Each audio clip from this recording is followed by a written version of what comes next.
I think this letter of explanation is totally unacceptable. Therefore, I would like to move that we issue a warrant of arrest against Mayor Go for her to attend the next hearing kung meron man. I so move, Madam Chair. Maraming salamat, Sen Jinggoy. Before the chair rules on the motions regarding contempt and issuance of a warrant of arrest.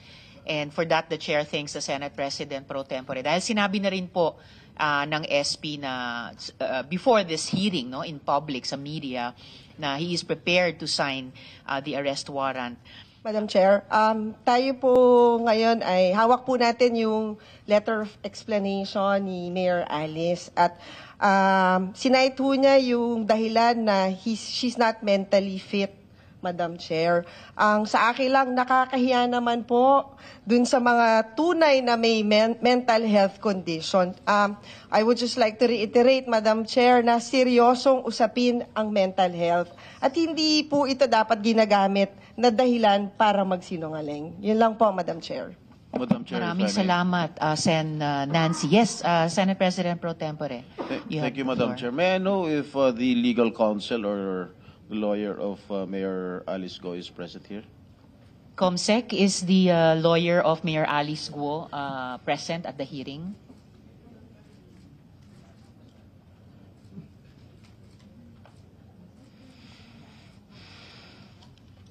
It would appear, Sen Jinggoy, Senate President pro temp, that the lawyer of Mayor Alice Go is not at the hearing. All right. May I know if Mayor Alice Go is still in the country? May we inquire from the BID if she's still here in the country? Could we please hear from the BI? The committee would like to repeat the question to which you answered in the affirmative in the last hearing na nasa Pilipinas pa si Mayor Alice Go. Siya po ba sa araw na ito ay nasa Pilipinas pa? Or as we speak. Kung sakali umalis na ba siya? Any rep from the BID? Good. Yes, please approach a mic. Identify yourself, good sir. Oo.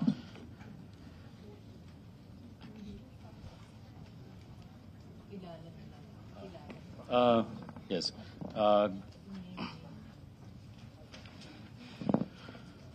Good morning, Senators. I'm Attorney Homer Arellano po from the Bureau of Immigration. And based po dun sa latest check namin sa records ng Bureau of Immigration, wala pa pong record of departure si Mayor Alice Go. Kailan po yung latest check na iyon? Kahapon lang po, chinek po namin. Tsaka naka-alert na po yung mga airport natin, tsaka mga subport regarding her. So kung magpapakita po siya, then we will know po kung ano. Perhaps, Attorney, during this hearing, para kompletong masagot yung tanong ng Senate President pro temp at ng buong komite, pwede nyo i-check ngayong araw kung as far as the Bureau knows, nasa Pilipinas pa si Mayor Go. Yes po, i-check po namin ngayon, then we'll update po kagad, ma'am. Salamat, Attorney. And later po, pag-administer ng oath ng COMSEC, pakisama na po kayo. Ano po? Opo. Salamat po. So, yun po yung status. Thank you, Madam Chair. Madam Chair, I just read the letter of explanation from Mayor Alice Go. And in the second paragraph, ang sinabi niya, I have already sought professional help, but the medical professionals that I have consulted refused to issue a medical certificate stating my condition for fear that they may also experience the humiliation and ridicule that I am going through. Madam Chair, I suggest that she be attended by a government doctor para siguro malaman natin ang buong katotohanan. And I think this letter of explanation is totally unacceptable. Therefore, I would like to move that we issue a warrant of arrest against Mayor Go for her to attend the next hearing kung meron man. I so move, Madam Chair. Maraming salamat, Sen Jinggoy. Before the chair rules on the motions regarding contempt and issuance of a warrant of arrest, And for that, the Chair thanks the Senate President pro tempore. Dahil sinabi na rin po ng SP na before this hearing, no, in public sa media, na he is prepared to sign the arrest warrant. Bago noon, before ruling on the motions for contempt and the motion for additional subpoenas, the chair concurs with Senators Nancy and Jinggoy regarding their estimation of the letter of Alice Guo. The committee is in receipt of that letter of Alice Guo seeking to explain her absence again today. Wala po itong kalakip na anumang medical certificate. So the chair also welcomes the offer of the Senate President pro tempore, binanggit na rin ni SP, that the Senate could arrange for a government doctor to attend to her, or kahit yung sariling Senate clinic natin dito.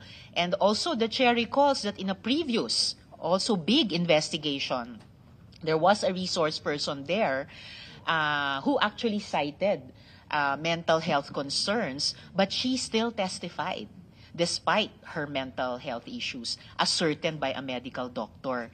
So, samantala, ito pong kay Alice Guo, walang kalakip na anumang medical certificate ang kanyang letter. And while with Senator Nancy, we definitely recognize the importance of mental health, we also really do not want to set a precedent in which mental health is invoked to skirt the obligation to appear before a Senate committee. And with the Senate President pro tempore and Senator Nancy, we find her claims in the letter devoid of credibility. Therefore, before the chair acts on the motions regarding contempt or warrant of arrest and additional subpoena, the chair would just like to make of record that we are in receipt of a letter from the attorneys at law of Mr. Marion Ryan Chua, Edwin Ang, and Julian Linsangan III, saying that they received the email inviting them to appear here, but they are respectfully informing the Senate that they have a conflict of schedule, as they are also scheduled to file criminal and civil cases on said date. Rest assured that the cooperation of Mr. Chua, Ang, and Linsangan will be ready and available at the next scheduled hearing of the Senate. The chair will show the copy of this letter to Sen. Sherwin, because these three invited persons are subject of a motion, one of the motions for subpoena of the good senator. So, at this point, the chair rules to the chair rules to cite in contempt Alice Guo or Guo Huaping, and for her to issue the warrant of arrest as moved by the Senate President pro tempore. The chair also rules to cite in contempt Nancy Gamo and Dennis Cunanan. Additionally, the chair rules on the motion of Senator Sherwin to cite in contempt Wen Yi Lin, Xiamen Leal Guo, Jiang Jung Guo, I hope I'm pronouncing his name correctly, and